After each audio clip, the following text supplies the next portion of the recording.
How are you with records in Power Query?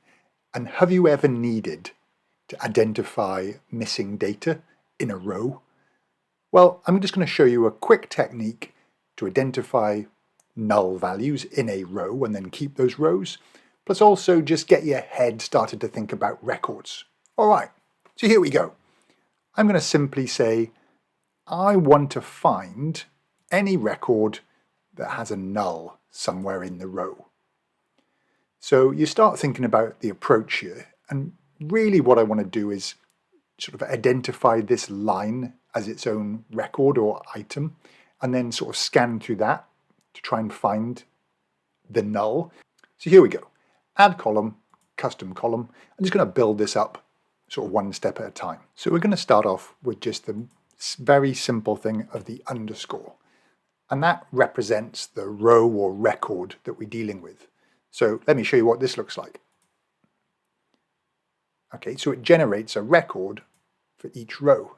And in that record is this information here. Okay, it's the row. Okay, so let me go back into that. Now, what we can then do is there something like a contains function? So we've got List.Contains. We don't have record contains because I just want to do a search for something containing a null. So how do I turn that record into a list? Well, let's take a look. We go here, we search for record, record from list, record to list. Let's give that a go. Okay, open the bracket, go to the end, close the bracket, click OK. Great, we've now got a list. The difference being the actual item, the sort of headings of each item have now gone, but I can now do a list contains on this. So we change this, go back to the start, okay, go LC for list contains, there we go, or start typing the word contains, open the bracket, go to the end, comma, and the thing we're looking for is the null, close the bracket, and then OK.